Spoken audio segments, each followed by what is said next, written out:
하루 단 3분만 투자했을 뿐인데 30년간 괴롭혔던 모든 걱정이 깨끗하게 사라졌다고 합니다.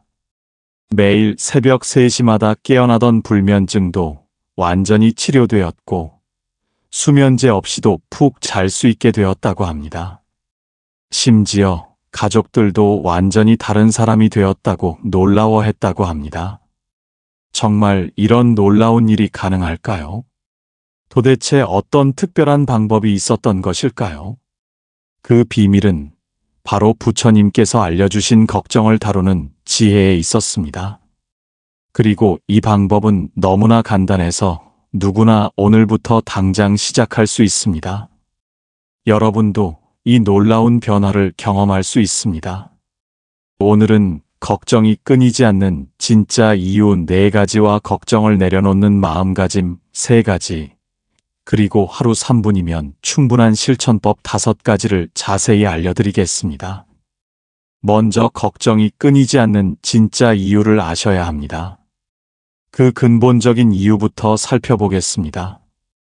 걱정이 끊이지 않는 첫 번째 이유는 과거와 미래에 마음이 머물러 있기 때문입니다.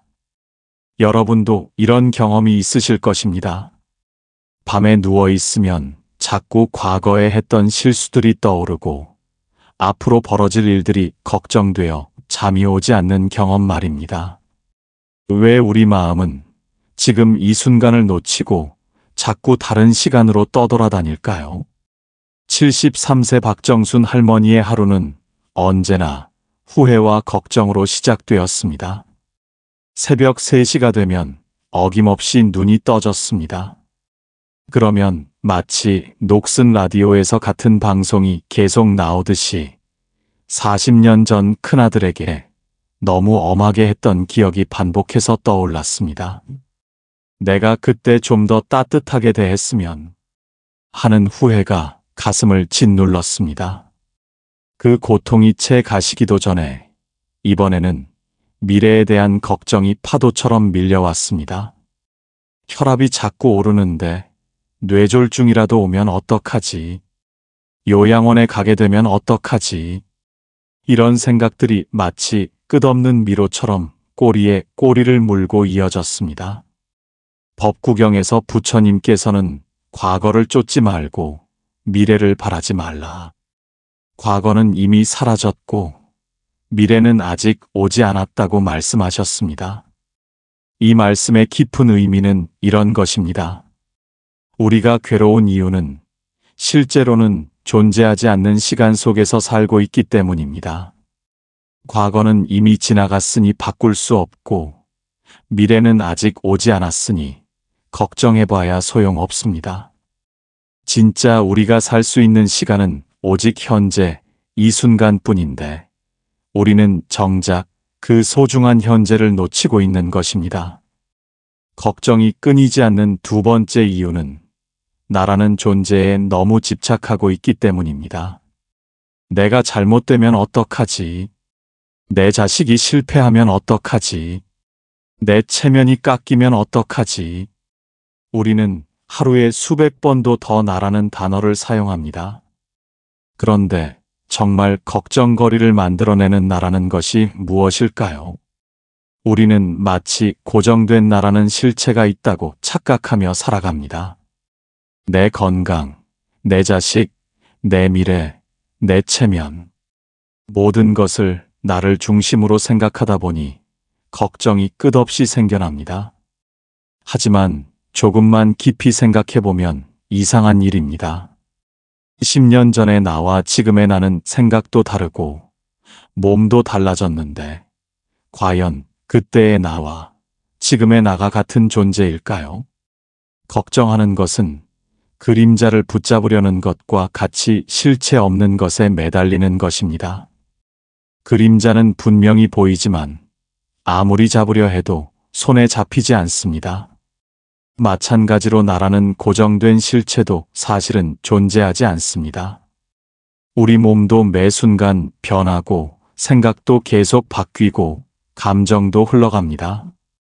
그런데 변하지 않는 나가 있다고 착각하고 그것을 지키려고 하니까 걱정이 생기는 것입니다. 부처님께서 말씀하신 무아의 가르침은 바로 이 착각에서 벗어나라는 것입니다. 물에 비친 달 그림자를 진짜 달이라고 생각하고 건지려 하면 물만 흐려질 뿐입니다. 마찬가지로 집착할 고정된 나가 없다는 것을 깨달으면 걱정할 이유도 자연스럽게 사라집니다. 걱정이 끊이지 않는 세 번째 이유는 모든 것을 내가 통제할 수 있다고 착각하기 때문입니다.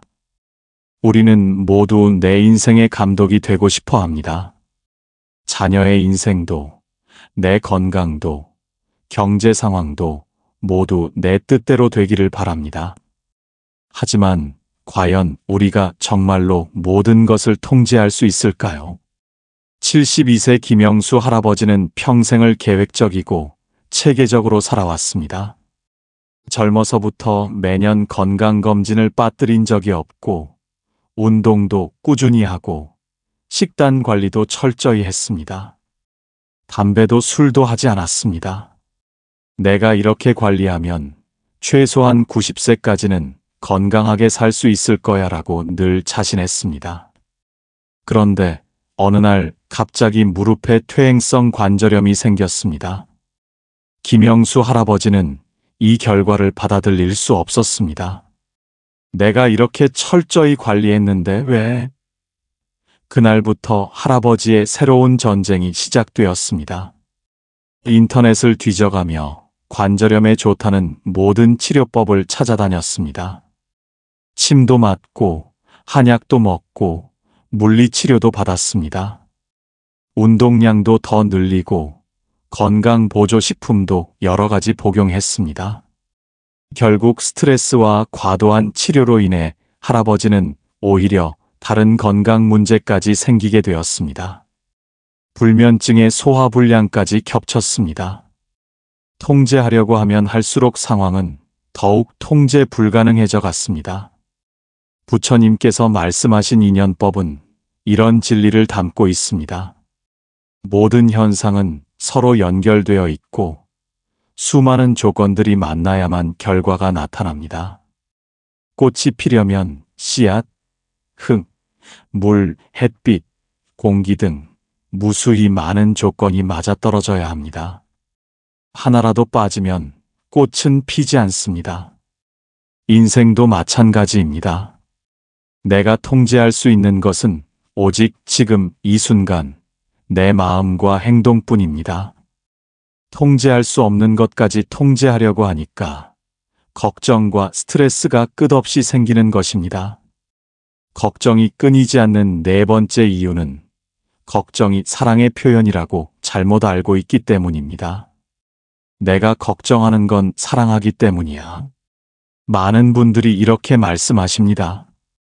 자식 걱정, 손자 걱정, 배우자 걱정을 하는 것이 사랑의 증표라고 여기십니다. 그런데 정말 그럴까요? 걱정이 과연 사랑일까요? 한번 생각해 보세요. 어머니가 자식을 걱정하면 그 걱정의 무거운 에너지가 자식에게 고스란히 전달됩니다. 자식은 어머니가 나 때문에 걱정하고 계시는구나라는 부담감을 느끼게 됩니다. 그래서 엄마 걱정하지 마세요라고 말하지만 정작 마음속으로는 내가 엄마를 힘들게 하는구나라는 죄책감을 느낍니다. 이것이 진정한 사랑일까요? 걱정은 사랑이 아니라 무거운 짐을 지워주는 것과 같이 상대방을 더 힘들게 만드는 것입니다. 사랑한다는 이름으로 상대방에게 보이지 않는 족쇄를 채우는 것과 같습니다. 진짜 사랑은 상대방을 자유롭게 해주는 것인데 걱정은 오히려 상대방을 올가매는 것입니다. 부처님께서 말씀하신 자비는 걱정과는 완전히 다릅니다. 자비는 아무런 조건 없이 상대방의 행복을 진심으로 바라는 마음입니다. 내가 어떤 선택을 하든 어떤 길을 가든 그저 행복하기만 하면 된다는 순수한 마음입니다. 이런 마음에는 집착도 없고 조건도 없고 부담도 없습니다. 이것이 진정한 사랑입니다. 걱정은 내가 원하는 대로 내가 되어야 한다는 조건부 사랑입니다. 하지만 자비는 내가 어떤 모습이든 그대로 사랑한다는 무조건적 사랑입니다. 이 차이를 아는 것이 바로 진정한 사랑을 하는 첫걸음입니다. 여기까지 들으시면서 그래서 내가 이렇게 걱정이 많았구나 하고 고개를 끄덕이신 분들이 많으실 것입니다. 맞습니다. 우리는 모두 이런 이유들 때문에 걱정의 굴레에서 벗어나지 못하고 있었습니다. 그런데 이제 원인을 알았으니 해답도 찾을 수 있습니다. 걱정을 완전히 없앨 수는 없지만 그 걱정에 휘둘리지 않고 평안한 마음을 유지할 수 있는 방법이 있습니다. 부처님께서는 우리에게 걱정을 내려놓는 지혜로운 마음가짐을 알려주셨습니다. 이 마음가짐만 제대로 가져도 여러분의 마음이 한결 가벼워질 것입니다. 걱정을 내려놓는 첫 번째 마음가짐은 걱정해도 바뀌지 않는 것들은 받아들이는 것입니다. 우리는 모두 현실을 바꾸려고 애씁니다. 특히 사랑하는 사람에게 안 좋은 일이 생기면 어떻게든 그 상황을 되돌리려고 합니다. 하지만 때로는 아무리 노력해도 바뀌지 않는 것들이 있습니다. 그럴 때 우리는 어떻게 해야 할까요? 71세 이순자 할머니에게는 53년을 함께 산 남편이 있었습니다.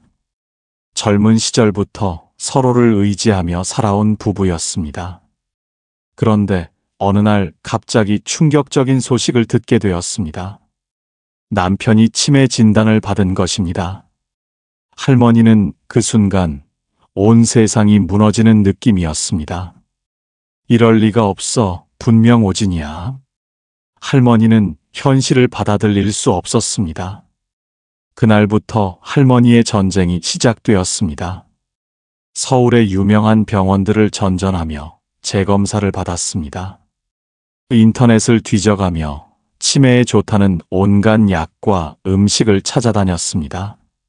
하지만 아무리 발버둥 쳐도 남편의 상태는 나아지지 않았습니다.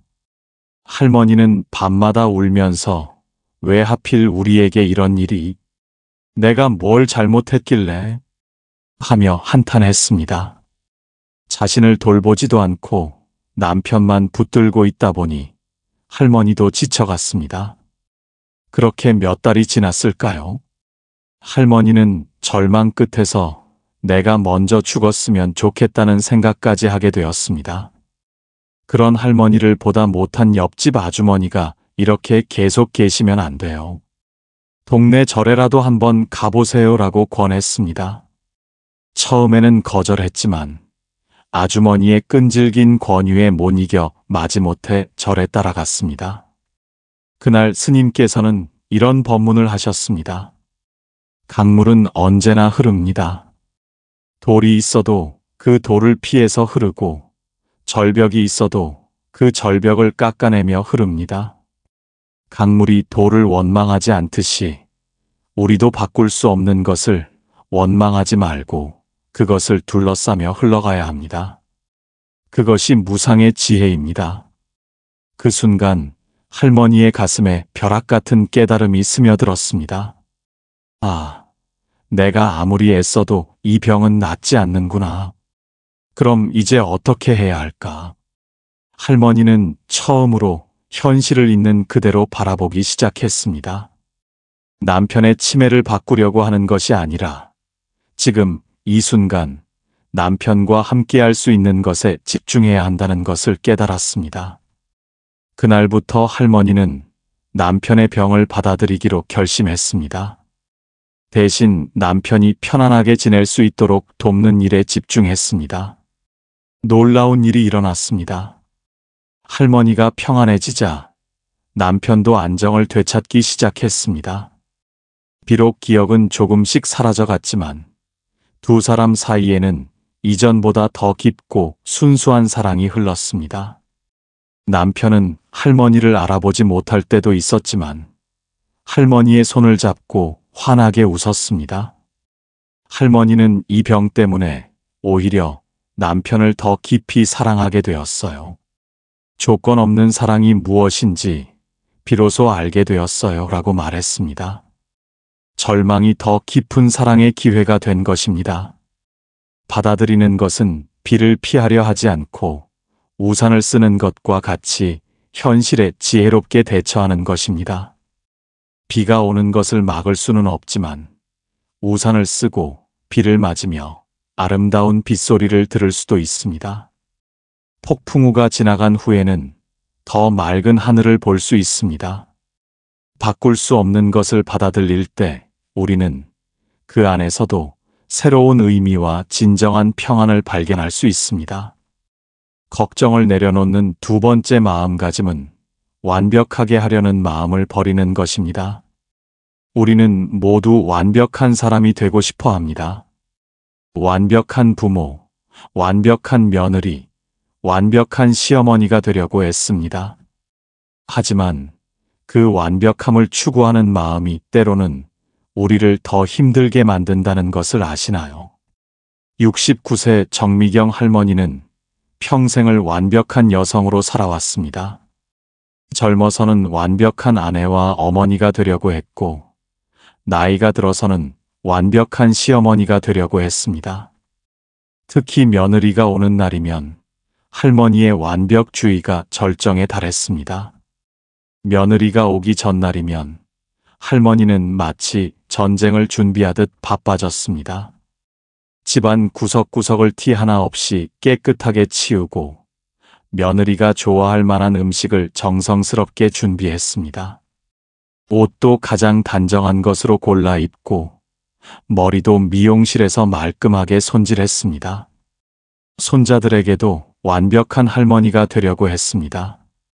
하지만 이런 완벽주의 때문에 할머니는 극심한 스트레스에 시달렸습니다. 결국 스트레스가 극에 달한 어느 날 할머니는 쓰러지고 말았습니다. 며느리가 오는 날 아침에 갑자기 가슴이 답답해지더니 숨을 쉴 수 없을 정도였습니다. 응급실로 실려가서 며칠 동안 입원해야 했습니다. 의사는 극도의 스트레스로 인한 공황장애라고 진단했습니다. 병원에서 며칠째 지내고 있을 때 같은 병실에 입원한 80대 할머니가 할머니에게 말했습니다. 따님, 뭐가 그렇게 힘드세요? 제가 봐도 너무 완벽하게 살려고 하시는 것 같은데. 그 할머니는 계속 말했습니다. 저도 젊을 때 그랬어요. 완벽한 며느리, 완벽한 엄마가 되려고 했죠. 그런데 어느 날 깨달았어요. 완벽한 사람은 이 세상에 없다는 걸 말이에요. 꽃도 완벽하게 피지 않아도 아름답잖아요.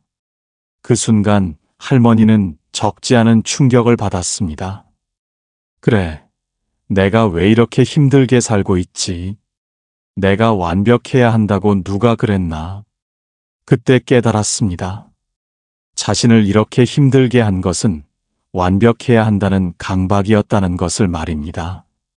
아무도 그런 완벽함을 요구하지 않았는데 스스로 그런 짐을 지고 있었던 것입니다.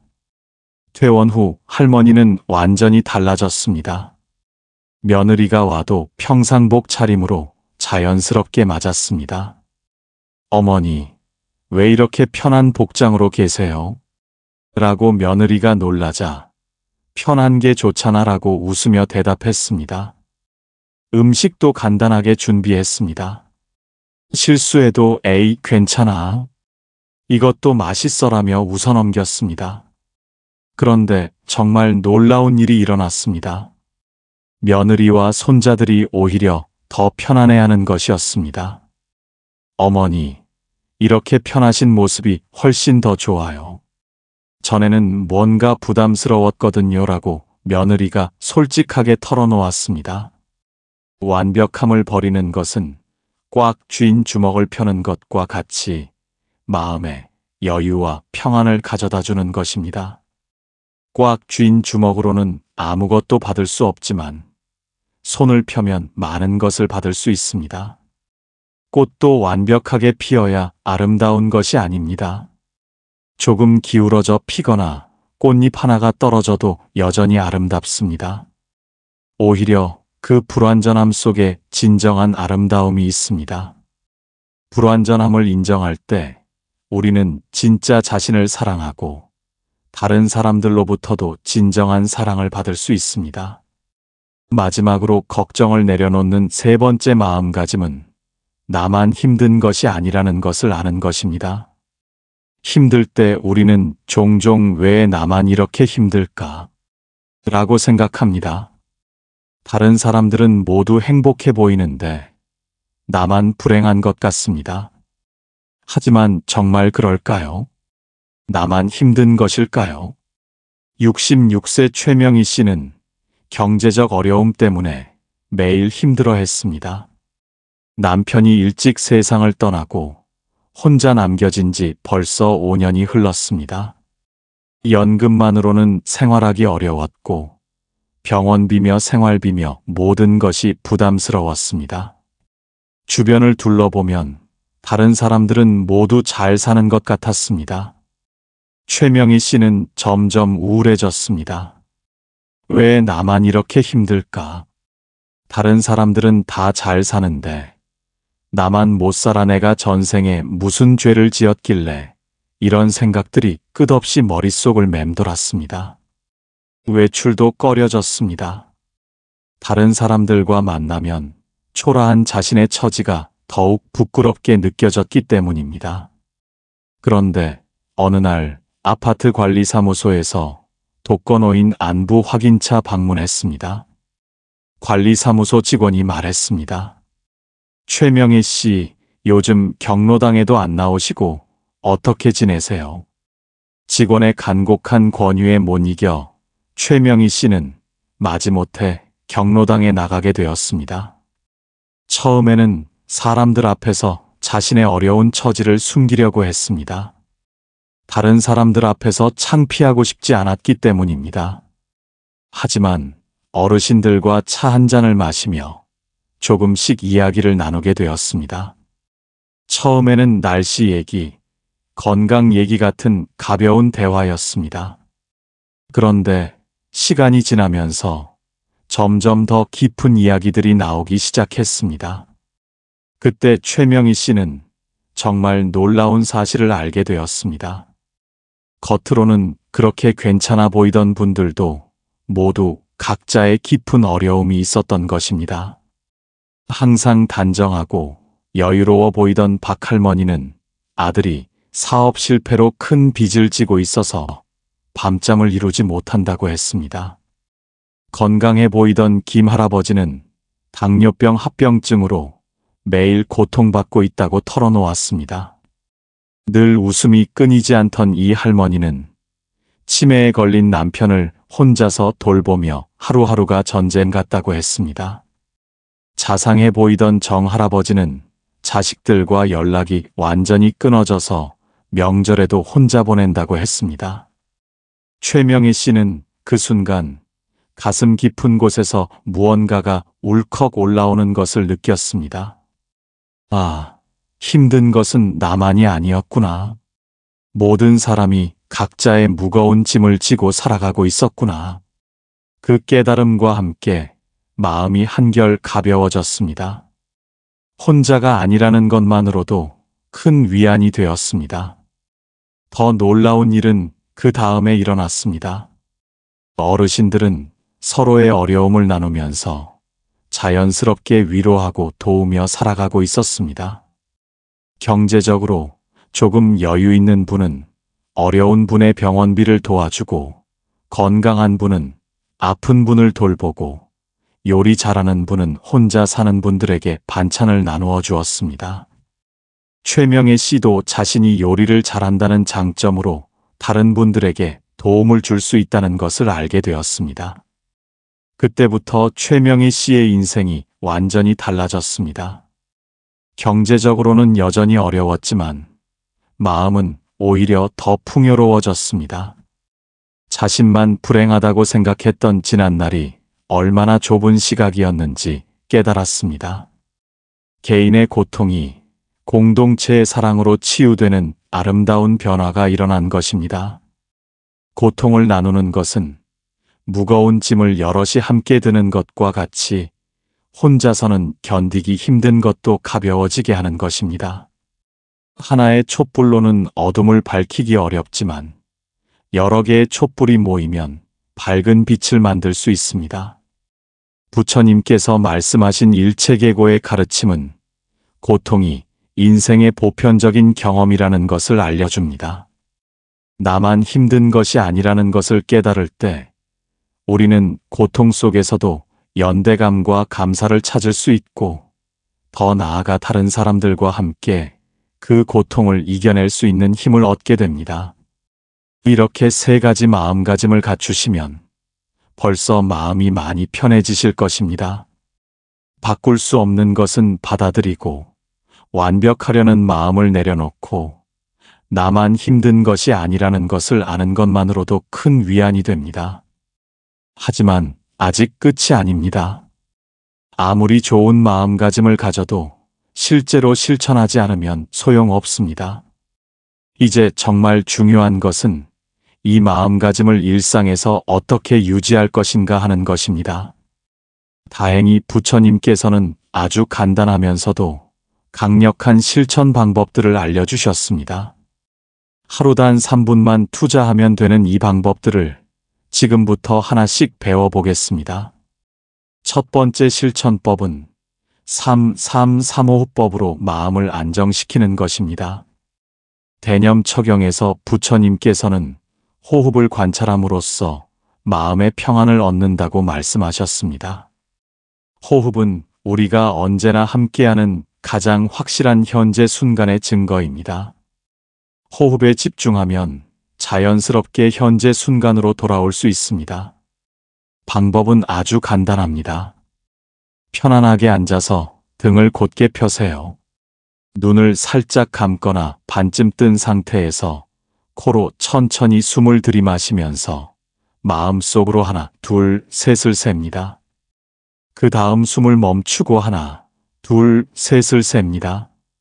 마지막으로 입이나 코로 천천히 숨을 내쉬면서 하나, 둘, 셋을 셉니다. 이것을 3분 동안 반복하세요. 처음에는 잡념이 많이 일어날 수 있습니다. 그럴 때는 억지로 막으려 하지 마시고 다시 호흡으로 주의를 돌리세요. 매일 같은 시간에 하시면 더욱 효과적입니다. 두 번째 실천법은 손바닥 위에 걱정을 올려놓고 날려보내는 것입니다. 이 방법은 반야심경의 공사상을 바탕으로 한 시각화 명상입니다. 반야심경에서 말하는 색즉시공, 공즉시색의 가르침은 모든 현상이 고정된 실체가 없다는 뜻입니다. 걱정도 마찬가지로 실체가 없는 마음의 허상일 뿐입니다. 편안하게 앉아서 두 손바닥을 위로 향하게 펼쳐놓으세요. 지금 여러분을 괴롭히는 걱정을 작은 까만 구슬이나 돌덩이로 상상해서 손바닥 위에 올려놓으세요. 그 구슬을 자세히 관찰해 보세요. 크기, 무게, 색깔을 느껴보세요. 이제 그 구슬을 들어 올려서 입김으로 후하고 불어보세요. 그러면 구슬이 깃털처럼 가벼워지면서 바람에 날려갑니다. 멀리 날아가서 하늘 저편으로 사라집니다. 걱정을 날려보내는 것은 먼지를 털어내는 것과 같이 마음을 깨끗하게 정화하는 것입니다. 먼지가 쌓이면 물건이 더러워지지만 털어내면 다시 깨끗해집니다. 걱정도 마찬가지로 마음에 쌓이면 괴롭지만 날려보내면 마음이 맑아집니다. 세 번째 실천법은 지금 여기 5가지를 느끼는 것입니다. 이 방법은 사념처 명상의 현대적 적용입니다. 사념처란 몸, 느낌, 마음, 법에 대한 알아차림을 뜻합니다. 부처님께서는 현재 순간에 깨어있는 알아차림이야말로 해탈의 길이라고 말씀하셨습니다. 오감을 통해 현재 순간에 집중하면 자연스럽게 알아차림이 일어납니다. 방법은 이렇습니다. 지금 이 순간 오감으로 느낄 수 있는 것들을 하나씩 찾아보세요. 먼저 보이는 것 한 가지를 30초 동안 자세히 관찰해 보세요. 창밖 풍경이든 방 안의 물건이든 상관없습니다. 다음으로 들리는 소리 한 가지에 30초 동안 집중하세요. 시계 소리, 바람 소리, 자동차 소리 등 무엇이든 좋습니다. 이어서 냄새 한 가지를 찾아보세요. 없다면 코로 깊이 숨을 들이마셔서 느껴지는 공기의 냄새라도 좋습니다. 그 다음 입안의 맛을 느껴보세요. 아까 드신 음식의 여운이든 무엇이든 좋습니다. 마지막으로 몸의 촉감을 느껴보세요. 의자에 닿은 엉덩이, 바닥에 닿은 발, 옷이 닿은 피부 등 무엇이든 좋습니다. 이렇게 오감을 순서대로 관찰하면 자연스럽게 현재 순간에 머물게 됩니다. 과거 후회나 미래 걱정에서 벗어나 지금 이 순간의 소중함을 느낄 수 있습니다. 네 번째 실천법은 감사 마음으로 현재 순간을 껴안는 것입니다. 이 방법은 자비희사의 기쁨과 감사를 바탕으로 한 명상법입니다. 부처님께서 말씀하신 사무량심 중 희는 모든 존재의 행복을 기뻐하는 마음이고 사는 평등하고 고요한 마음입니다. 감사는 이 두 마음을 기르는 가장 좋은 방법입니다. 편안하게 앉아서 지금 이 순간에 감사할 수 있는 작은 것들을 찾아보세요. 아무리 사소한 것이라도 상관없습니다. 지금 숨을 쉴 수 있어서 감사하다. 따뜻한 집에 있을 수 있어서 감사하다. 건강한 눈으로 볼 수 있어서 감사하다, 이런 것들입니다. 감사할 것을 3가지 찾았으면 그것들을 마음으로 하나씩 껴안아 보세요. 마치 사랑하는 손자를 품에 안듯이 그 감사함을 가슴 깊이 품어 보세요. 그러면 마음 한구석에서 따뜻함이 올라오는 것을 느낄 수 있습니다. 감사하는 것은 마음에 따뜻한 햇살을 비추는 것과 같이 모든 걱정을 녹여주는 것입니다.